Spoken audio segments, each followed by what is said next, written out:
नमस्कार भाई, स्वागत है आप सभी का रितेश क्लासेस में।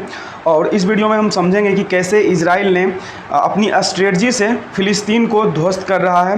देखिए, हम यहाँ पे आप सुरंग दिख रहा होगा आपको फ़ोटो में।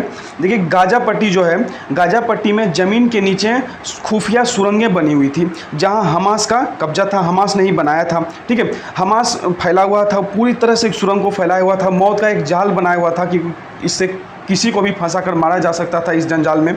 देखो, इजराइल ने इस सबको ध्वस्त कर दिया है और ये ऑपरेशन के तहत किया गया है। इजराइल ने इस ऑपरेशन का नाम द मेट्रो दिया है, ठीक है। द मेट्रो के तहत इसको ध्वस्त किया गया क्योंकि ये जो कैनाल थे इनका नाम ही वहाँ पे मेट्रो रखा गया था, ठीक है। गाजा में जो हिंसा जारी है उसके बीच इजरायली सेना ने हमास को अपने जाल में फंसा लिया। ये खुद सुरंग बनाकर जाल बनाए हुए थे, लेकिन इजराइल ने इनको ही अपने जाल में फंसा लिया। क्या अफवाह उड़ा दिया? उसने कहा कि अब गाजा पर ज़मीनी स्तर से अटैक होगा, मतलब हवाई हमला तो हम कर ही रहे हैं, अब जो है सो ज़मीनी स्तर पर करेंगे, मतलब अपनी सेना से करेंगे। इससे हुआ क्या, झूठ मूठ का अफवाह इसलिए फैलाया ताकि हमास अपने लड़ाकों को इसी अंडरग्राउंड टनल में भेज दे, ठीक है। छुप कर सारे बैठ भी गए यहाँ पे आके, आप हमास वाले कमांडो, और बैठ गए। और इससे हमास को नुकसान कितना हुआ देखिए, जब ये सारे छुप गए ना तो पता चल गया कि इस कैनल में छुप गए हैं लोग, और इसके बाहर, सुरंग के बाहर वो लोग तैनात थे हवाई हमला करने के लिए भी दूर से और सेना लेकर भी, ठीक है। देखिए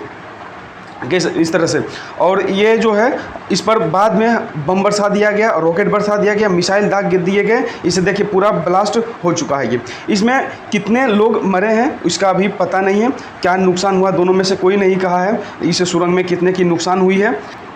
लेकिन बड़ी संख्या में हमास के लड़ाकों को अंदर दब जाने की खबर है। देखिए, जैसे ही इजराइल के डर से हमास के सेना सुरंग में घुसे ना, तो इजराइल सुरंग पर ही हमला स्टार्ट कर दिया। इजराइल के लिए ये सुरंग लंबे समय से आफत बनी हुई थी। क्यों? क्योंकि हथियारों से लेकर लड़ाकों तक को छिपाने वाली ये सुरंग थी, अपने आप में हैरान कर देने वाली थी, इतना जटिल जाल बनाया हुआ था। ये है इजराइल और ये है आपका ये क्या कहते हैं इसको, गाजा पट्टी, और ये मिस्र है। तो इन दोनों को जोड़ रही थी वो सुरंग बहुत बेहतरीन ढंग से, और यहाँ से बहुत सारे सप्लाई किए जाते थे, तस्करी वगैरह सब कुछ होते थे, ठीक है। तो जैसे ही सब लोग इस कैनल के अंदर छुपे बाहर इंतजार कर रहे थे टैंक और स्नाइपर लेकर, ठीक है ना, इजरायली सैनिक। ओके, आगे देखते हैं हम लोग। इजराइल डिफेंस फोर्स ने पहले ज़मीन पर हमला करने की बात कही थी, लेकिन इजरायली सेना हमास के अंदर घुसा ही नहीं था, ठीक ना। झूठ का अफवाह फैला दिया था ताकि सारा सेना सुरंग के अंदर चला जाए और बाद में इजराइल सबको मार दे। पता चल जाएगा सारा सबका लोकेशन, हमला करके आसानी से मार सकता है। इस तरह से इजराइल ने अपने जाल में इसको, फ़िलिस्तीन को फंसाकर इसके ढेर सारे सेना को ज़मीन के अंदर ही दबा दिया। देखिए, एक डेली मेल होता है, वो वहाँ का कुछ एजेंसी है। डेली मेल एजेंसी के अनुसार टनल से बाहर निकलने पर उग्रवादियों के सामने सैनिक और टैंक तैनात थे जो नाइट विजन के साथ उसका इंतजार कर रहे थे। उसके ऊपर ज़मीनी और हवाई हमले करके सब कुछ को बर्बाद कर दिया। देख सकते हो एक तस्वीर कैसी आई है, पूरा तरह से नष्ट कर दिया गया। IDF के अनुसार जो है, गाजा सिटी में हमास के टनल्स को उड़ाने के लिए एक जटिल ऑपरेशन को अंजाम दिया गया। इसको इजराइल या हमास में से किसी ने भी अभी इस नेटवर्क को हुए से कितने नुकसान हुए हैं इसकी जानकारी नहीं दी है, लेकिन इजराइल के न्यूज़ के मुताबिक जो इजराइल डिफेंस फोर्स थे उसने टनल लड़ाकों के ऊपर ही ढा दिया, जिससे बड़ी संख्या में हमास सदस्यों की दबे होने की संभावना है। रिपोर्ट के मुताबिक जो है सो ये टनल हमास के लिए बेहद अहम हथियार थे, ठीक ना।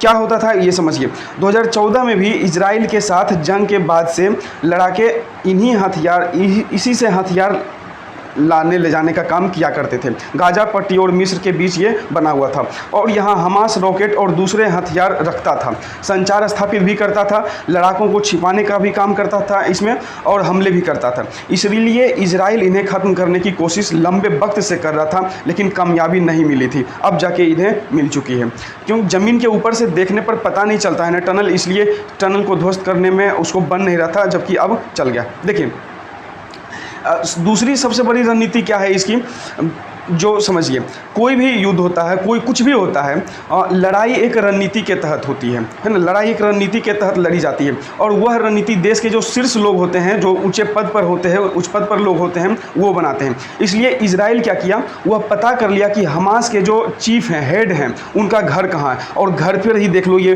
इन्होंने क्या कर दिया, मिसाइल दागने का प्रयास कर दिया, ताकि वही चीफ ही मर जाए। अब सही भी है, ये रणनीति इजराइल की बहुत अच्छी लगी हमें, क्योंकि अगर दुश्मन को मारना है ना तो जो उसके शीर्ष लोग हैं, उच्च स्तर के लोग हैं, उसको ही मार दो। सेना का क्या है, आम आदमी का क्या है? सेना का को जो आदेश मिलेगा वो करेगा, वह आम आदमी का तो बेचारे का कोई है ही नहीं इसमें, ठीक ना।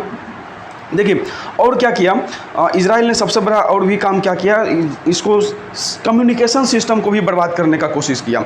बहुत ही सोच समझ के वो चुन चुन कर टारगेट को निशाना बना रहा। ये जो आप देख रहे हैं ये आपका है अल जजीरा, ये ऑफिस है एसोसिएट प्रेस का, है ना। यहाँ पर कम्युनिकेशन स्थापित किया जाता था, ये गाजा पट्टी में अवस्थित है, ठीक है। इस तस्वीर में आप देख रहे हो, अगले ही तस्वीर में देखो तो ये बिल्डिंग कहाँ चली गई, गायब हो गई। कैसे देखो धीरे धीरे वो ढहा है, इस पर बम बरसाए गए, छोटा सा ये पार्ट देखो गिर रहा है पूरी तरह से, ये फिर आधा अधूरा गिरा है, यहाँ पर देख लो पूरी तरह से गिर चुका है ये बिल्डिंग। तो इस तरह से बर्बाद कर दिया है इजराइल ने पूरा का पूरा गाजा पट्टी को। देखो तो इसको रोकने के लिए कोई कदम उठाए जा रहे हैं या नहीं उठाए जा रहे हैं, इसको देख लीजिए आप ज़रा सा। ये है क्या है, देख सकते हो ऑर्गेनाइजेशन ऑफ इस्लामिक कोऑपरेशन। ये क्या है, ये निंदा किया है, बैठक बुलाकर एक निंदा किया है। वैसे भाई ये निंदा ही कर सकता है, बाकी और कुछ कर सकता नहीं है। इसमें अभी देखिए 27 कंट्री हैं, 27 रहें चाहे 70 रहें, इजराइल को कुछ बोलने की ताकत किसी में नहीं है। 27 रहें चाहे 70, अगर ज़्यादा बोला तो इजराइल जो है ना सबको मारेगा। और जो मार खाया है ना उसको पता है कि इजराइल कैसे मारता है। बताएंगे अगले वीडियो में हम आपको कि इजराइल कैसे 5-6 देश को एक साथ हराता है, मारा है। सारे जो इसके आसपास के कंट्री हैं सभी को लगभग इसने अटैक किया है, सभी पर। पहले वही लोग आते थे लड़ने के लिए, बदले में ये जवाबी कार्रवाई करता था इस तरह से, ठीक है ना। इजराइल जिसको भी मारा है ना वो पैंट में पेशाब करवा के मारा है, ठीक। अभी देखिए फिलहाल हालांकि युद्ध हालांकि शांत होना चाहिए, इसमें कोई दो मत नहीं है। युद्ध किसी भी लिहाज से सही नहीं है। युद्ध अगर होता है तो बड़े बड़े नेता जो हैं वो जाते हैं, तब तो हमको दिक्कत नहीं होता है। पर्सनल अपना फीलिंग बता रहा हूँ, जब देश के बच्चे जाते हैं, जब महिलाओं आम आदमी की जब हत्या हो जाती है तो बहुत दुखद होता है, भयानक मंजर होता है। तो युद्ध मेरे ख्याल से रुकना चाहिए। उसके लिए यूएन में देखो बात चल रही है, कुछ बैठक हुई है, कुछ विचारें हो रही है। यूएन ने कहा भी है अमेरिका को, रूस को, यूरोपीय संघ को कि इसमें थोड़ा हस्तक्षेप करे और युद्ध को रोकने की कोशिश करे। और हालांकि इजराइल बहुत ही जोश में है। अभी आज का मैं आपको अपडेट बता रहा हूं कि इजराइल ने 25 ऐसे कंट्री का नाम बेंजामिन नेतन्याहू ने ट्वीट करके कहा है। सारे के झंडे को जो चिन्ह है वो दर्शाया कि वो लोग हमारे सपोर्ट में है, 25 लोग। हालांकि भारत, इंडिया उसमें नहीं है, ठीक है ना। बेंजामिन नेतन्याहू ने इंडिया का कोई जिक्र नहीं किया है। चलिए इस वीडियो में इतना ही रहने देते हैं। कैसी लगी वीडियो बोलिए, कमेंट सेक्शन में ज़रूर लिखिएगा। और कुछ जानकारी हो, कुछ अपडेट हो तो आप ज़रूर कमेंट सेक्शन में बोलिएगा, ताकि आगे मैं कुछ इन्फॉर्मेशन दे सकूं। चैनल को सब्सक्राइब कर लीजिएगा, वीडियो अच्छा लगा तो लाइक कर लीजिएगा। इस वीडियो में इतना ही, मिलते हैं नेक्स्ट में। धन्यवाद।